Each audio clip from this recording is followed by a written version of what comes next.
How do you clear out clutter? That's what we're discussing today on the Manifesting Guide. But just before we do that, if you're done with pushing and forcing yourself to get things done without results, come find your Manifest Without Force or Frustration gift at highertrueself.com. It's completely free. Now, let's get on to the podcast. If you're like me, you may have read Marie Kondo's book, or perhaps you have tried to rid your home of clutter and trying to make it more a sacred space where everything in your home sparks joy. Well, I can tell you, I've been on this journey for a little while, and each time I say I'm going to recommit to clearing my space of clutter, I move forward a little bit. Is it complete? No. But I read something today in my morning reading, and it resonated so much, and it kind of put in a missing piece for me. In the Marie Kondo work, one of the things that it's not so effective if you don't know what sparks joy for you.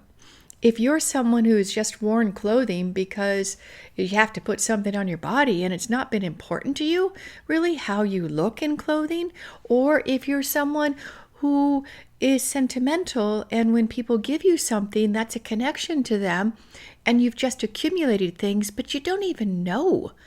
It's just when you touch the thing, you feel the person. And of course, that sparks joy or love. But what do you do if the thing really isn't something you like? So this spark joy is not easy. Here's what I've discovered is it takes you knowing yourself and knowing what pleases you, what sparks joy, what you love. And then thirdly, it takes you having a vision for how you want your life and how you want your home. That's a lot of spiritual development to get to that place. Wouldn't you agree? Most of us don't know ourselves. We've just adapted to whatever life brought to us, whether it was our parents and our siblings or our schooling. We just kind of fell into accounting because you'll always have a job.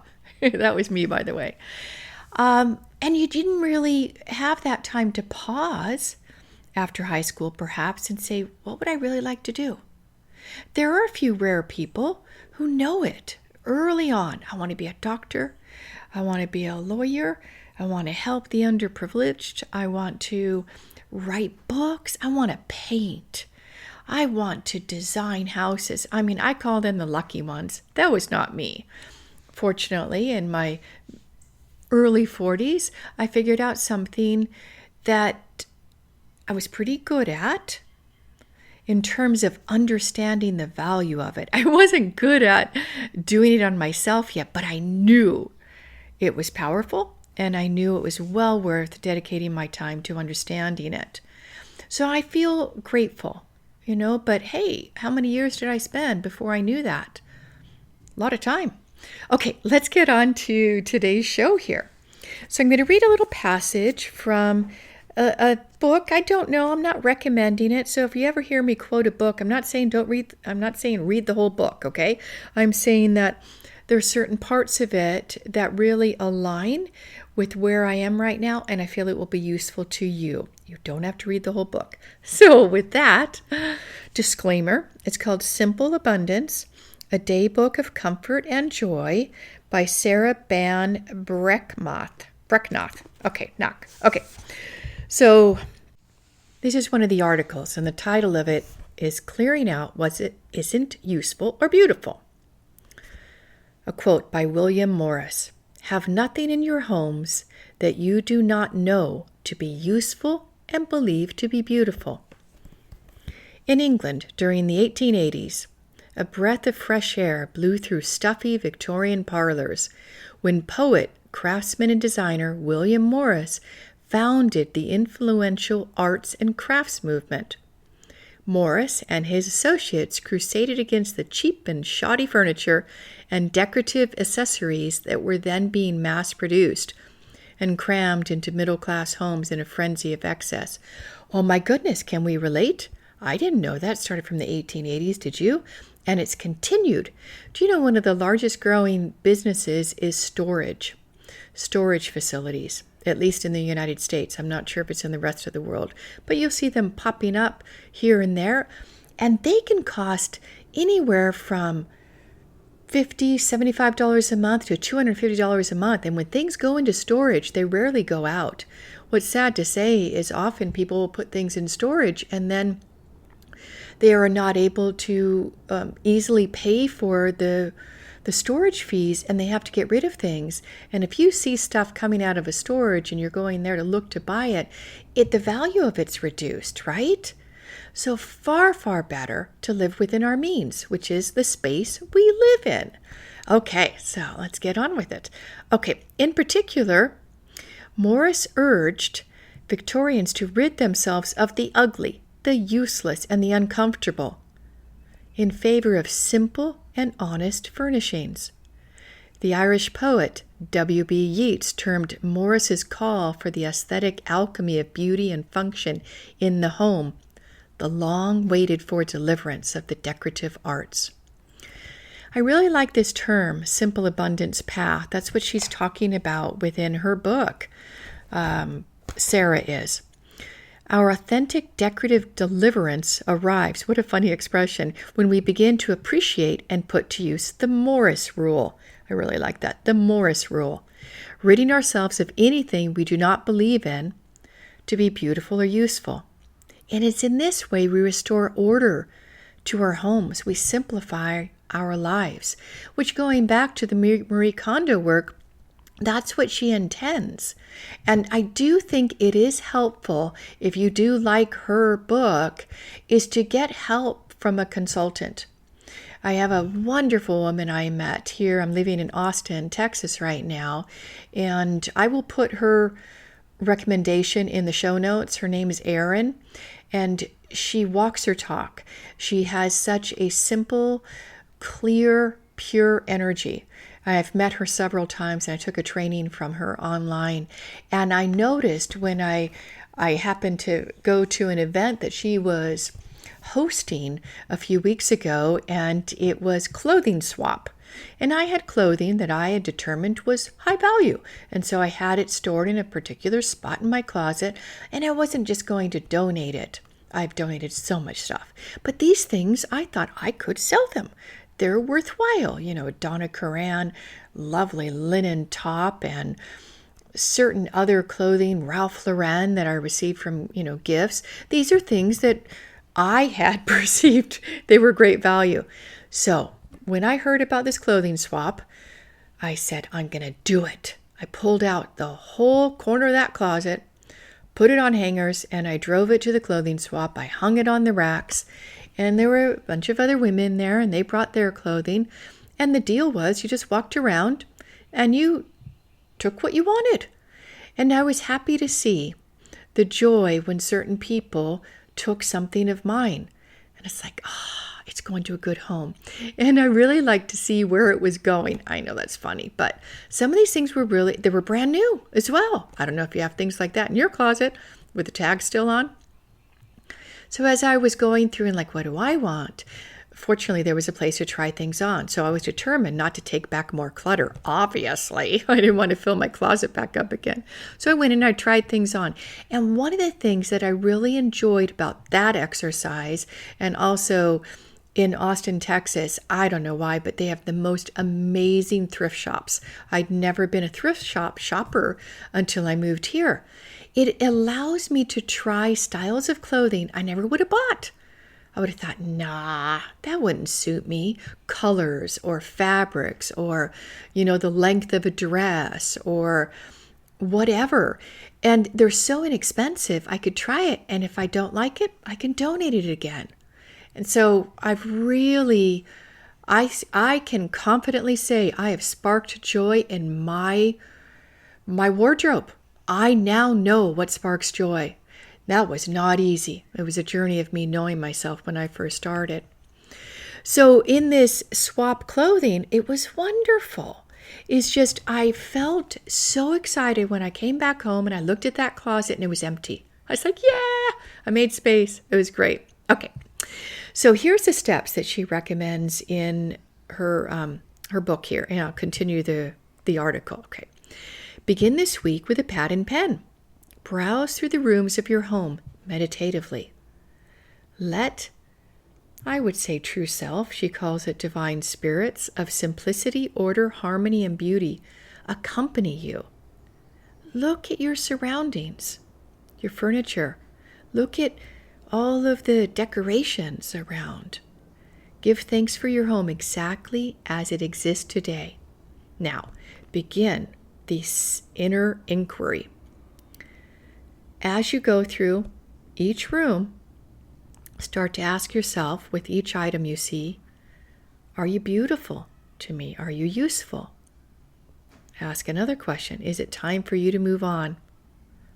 You will come to an object that's neither beautiful nor useful, but has sentimental qualities.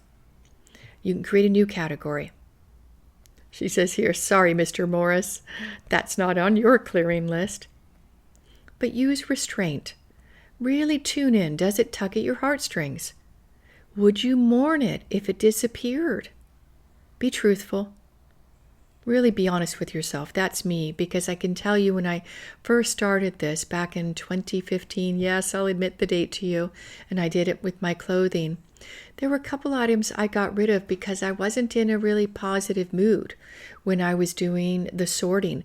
So it is a good idea to get grounded, be positive, and really come from that place of what's your purpose and intention. Why do you want to clear your space? Are you moving? Do you want to make space for new love in your life? Do you want to make space to have a home office? If you have a high purpose like that, it's going to make it so much easier to clear out your clutter. Okay, now let's get back to her article here. So, does it feel beautiful? Is it useful? Or does it have sentimental value? Okay. So no one's going to look at this exercise of what you're writing down except your true self. She calls it authentic self. And that true self is trying to tell you something. Listen. This is why I had to share this with you. It's so aligned with me. Now, if it tugs at someone else's heartstrings, so if you live with other people, put it in their room. Write all this information down on a piece of paper. Allow yourself time to think before act. Again, going back to my experience, I didn't. I put a pressure on myself, and that's one of the things that I love to share with people, is how to get things done without force or pressure. We often teach what we need to learn, right? And I would get rid of things that, looking back, they were meaningful. And it's okay because I've moved past it, but be really present and write it down on paper. Like, do I really need that? I don't know, like Christmas lights. Okay. Write it out on paper. Think about it before you act. A lot of us are emotional beings. Also, one of my passions is studying human design and astrology. And certain people have what's called an emotional center. We all are emotional. But the way he describes it is that you need to wait until you have emotional clarity before you take action. So for me, emotional clarity might be sleeping overnight, and then I know when I wake up. Or it could be several weeks if it's a big move. Now, hopefully, clearing your clutter is not going to take you weeks or years like it has me.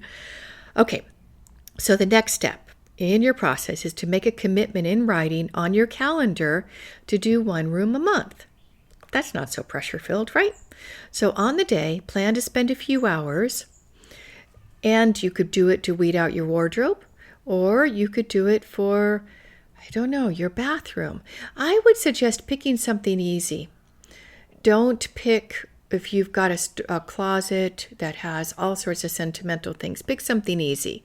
Okay, so on the day, plan to spend a few hours. Make sure you're well hydrated. I'm putting that in. You've eaten a nice meal. You feel well rested, so you're going to make good decisions. Make sure you've got boxes to put things in and start to sort. If it's not beautiful, useful, or sentimental, it goes. One pile is for items to give away to thrift shop charities. Let's see. Another pile is perfectly good objects for things that no longer make your heart beat faster. Now, interesting, this is not a bad idea. This pile can be recycled as future gifts. Now, this is interesting because this just happened last week.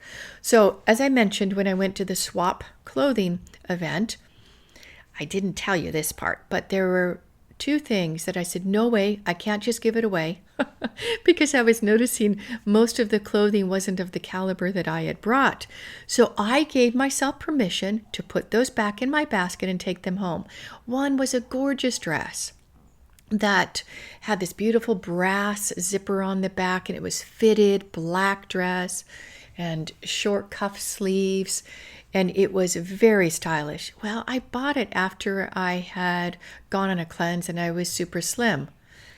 Well, it no longer fit me. As much as I tried to squeeze myself into it, it doesn't fit me. Also, I'm not at that age anymore. So I met a new friend and we were meeting for coffee for the first time. And I said, oh my gosh, she's got the perfect figure for it. I know it's weird, right? But I put it in an ice bag. I put it in my car and I said to her, you know, Christine, this may sound really weird, but I have this dress that no longer fits me and it seemed like it would really suit you. And please feel free, if it doesn't resonate, you don't like it, to tell me. But what do you think? And I pulled it out. Her jaw dropped and she said, it's beautiful. I love it. How generous. So I like the idea of gifts. So some things you may know, oh my gosh, that's the perfect person to give it to. And if you give it without attachments, expecting them to love it, well, then you're good, right? They can just give it back to you. Okay. So let's get back to her article here. There's an ancient metaphysical law that says if we desire more abundance in our lives, we must create a vacuum to allow ourselves to receive the good we seek. Oh, that's perfect.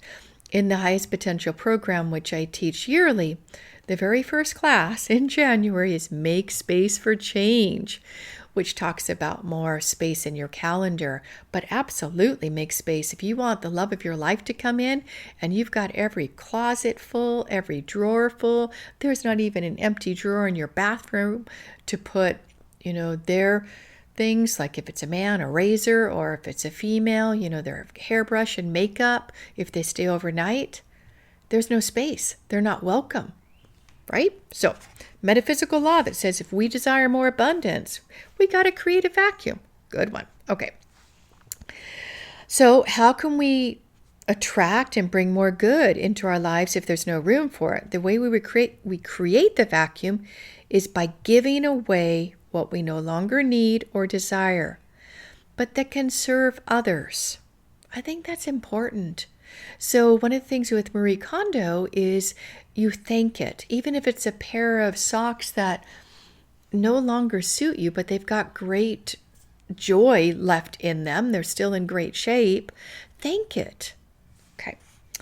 So as we change, as we grow, we let things go. I can tell you that's very true. Sometimes we need to move. We've outgrown our living space, but that's a whole other conversation. So if we make space, we acknowledge that we're ready for something different too. Okay, so we all change as we grow. That's how we know we're growing. Sometimes, and this is my commentary, we can outgrow a friendship. And if we honor that, it allows more good friends to come into our lives.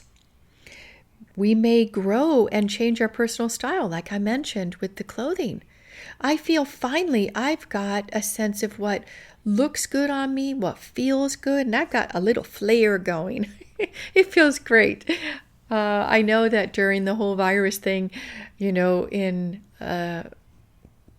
since 2020, a lot of people found themselves just wearing something nice shirt and they were in sweats or yoga pants or something or shorts. And I found myself, for some reason, I think because of this idea of sparking joy in the clothing I put on my body, is I was dressing up. Funny me. And I had makeup on and I was doing it because that's just me. I wasn't doing it for anybody else because I was in my home on my own. Okay, so if you no longer like your, funny cereal bowls that are brightly colored and you want to collect a different type of bowl or plates. And maybe they were given to you by your grandmother or your mother, but they don't really suit you. They don't suit your style. Give yourself permission to give them away. Thank them, right? It's a wonderfully abundant but simple pleasure to bring a friend a hostess gift of maybe something beautifully baked by you. And it's placed on a platter or a plate that never suited you, but it's something that she admired. She doesn't have to return it. Isn't that a great idea? Okay, deciding to simplify your life and bring order to your home is really empowered by sending on the objects we no longer love to new, happier places, to new people who will love them, genuinely appreciate them. That way we open ourselves up to receiving the abundance that's just waiting for us, that will perfectly suit us, but we're so full. Our life is so full. Our home is so full. We got to make space. So make space for the good to come into your life. Now, one other tip that I found to be, I think, very useful, and this may not be according to Marie Kondo or this woman's idea, Sarah, is to put it in a box, what you're giving away, and put the box in your closet. You might want to wait a few weeks. And if you don't miss it, then pass it along. If you do miss it, like, oh, where's that white sweater I really liked? I can't find it in my closet. And you go in there and you find it. That's an indication you're not ready to release it. You might be in a few months, but it still has value. If you're thinking about it and wanting to wear it, well, I think that's an indication.